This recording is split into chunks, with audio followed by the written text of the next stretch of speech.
अंदाज नया, माध्यम नया, पॉलिटिक्स वाला, आओ राजनीति करें। नमस्कार, पॉलिटिक्स वाला पीएम टाइम में एक बार फिर आपका स्वागत है। मेडिकल माफिया, मेडिकल का राष्ट्रीय दलाल सुरेश भदौरिया इंडेक्स और अमलतास मेडिकल कॉलेज का करता धरता कई दिनों तक गायब रहने के बाद एक बार फिर सामने है। एक बार फिर वो अपने धन और राजनीतिक संबंधों के जरिए हजारों छात्रों के भविष्य से खेलने की तैयारी में है। पॉलिटिक्स वाला ने सीबीआई के इंडेक्स समूह पर कार्रवाई के बहुत पहले ही कार्रवाई की तरफ इशारा किया था। एक बार फिर हम ऐसी ही जानकारी आपको दे रहे हैं।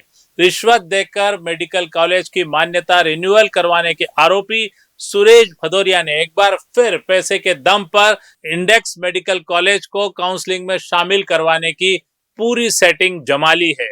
नेशनल मेडिकल काउंसिल के सूत्रों के मुताबिक भदौरिया के इंडेक्स मेडिकल कॉलेज में एमबीबीएस की 250 सीटों पर प्रवेश का रास्ता खुल गया है।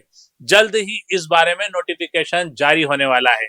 इसमें भदौरिया के कॉलेज को भी मेडिकल की सेकंड काउंसिल में शामिल करने की लगभग तैयारी हो गई है। जाहिर सी बात है कि रिश्वत देकर मान्यता रिन्यूअल कराने वाले भदौरिया को वैसे ही तो सेकंड काउंसलिंग में शामिल नहीं कर लिया गया होगा।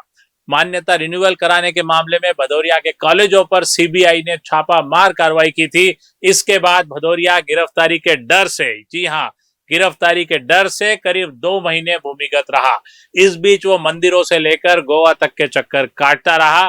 पिछले 2 सप्ताह से रिश्वत के इस राष्ट्रीय दलाल ने फिर अपने कॉलेजों में आना जाना शुरू कर दिया है। कॉलेज सूत्रों के मुताबिक सेकंड काउंसिल में 250 सीटों पर प्रवेश की सूचना कॉलेज के एडमिशन विभाग में अपने बेहद करीबियों को भी भदौरिया ने दे दी है।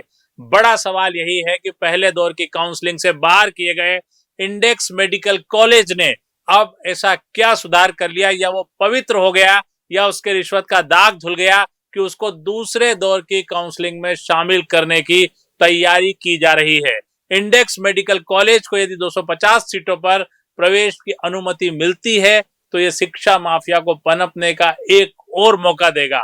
ऐसे माफियाओं को कब तक पैसे के बल पर छात्रों के भविष्य से खिलवाड़ का मौका मिलता रहेगा? क्या व्यवस्थाएं ऐसे ही पैसे, धन, बाहुबल और राजनीतिक रसूख के जरिए चलती रहेगी और आम आदमी, सामान्य आदमी और छात्र ठगे जाते रहेंगे?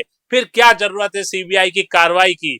क्या जरूरत है नेशनल मेडिकल काउंसिल की? और क्या जरूरत है रिश्वत के मामलों को दबाने की? सब कुछ खुल्लम खुल्ला क्यों नहीं कर दिया जाता फ्री फॉर ऑल? पर पहले आप कार्रवाई करेंगे, पहले आप सीटों को रोकेंगे, पहले रिश्वत की बात करेंगे और बाद में बैकडोर से फिर किसी लेन देन के साथ भदौरिया जैसे तमाम कॉलेजों को फिर मौका मिल जाएगा मेन स्ट्रीम में आने का। व्यापम के आरोपी भदौरिया पर इससे पहले भी कई मामले चल रहे हैं। मध्य प्रदेश के शीर्ष से लेकर नीचे तक के राजनेता इस भदौरिया पर इतने मेहरबान हैं कि उस पर प्रदेश में कोई कार्रवाई ही नहीं होती। इस बार भी ऐसा ही होता नजर आ रहा है। व्यवसायिक परीक्षा मंडल के इस आरोपी को एक और कॉलेज की परमिशन कैसे मिली, जो देवास में अमलतास मेडिकल कॉलेज है? ये भी बड़ा सवाल है कि एक आरोपी को कैसे दूसरे कॉलेज की परमिशन मिली। इसके अलावा छात्रों के साथ दुर्व्यवहार, उनसे पेनल्टी के नाम पर भारी वसूली और निजी विश्वविद्यालय नियामक आयोग के साथ मिलकर फीस बढ़ाने की साजिश जैसे दर्जनों मामले भी इस समूह पर लगे हुए हैं। पर सब मामले दबे हुए रहते हैं, इन पर कोई कार्रवाई, कोई फैसला नहीं होता है। पिछले सप्ताह ही मध्य प्रदेश हाईकोर्ट ने भदौरिया के इंडेक्स मेडिकल कॉलेज द्वारा छात्रों की काशन मनी और स्टाइपेंड का पैसा न देने के मामले में कॉलेज के संचालकों को फटकार लगाई है। लेकिन इसके बावजूद भदौरिया खुलेआम इस बात के लिए आश्वस्त दिख रहा है कि सेकंड काउंसलिंग में उसकी 250 सीटों को फिर शामिल कर लिया जाएगा। ऐसे शिक्षा माफिया के कॉलेज को सरकार को तत्काल अपने अधीन ले लेना चाहिए।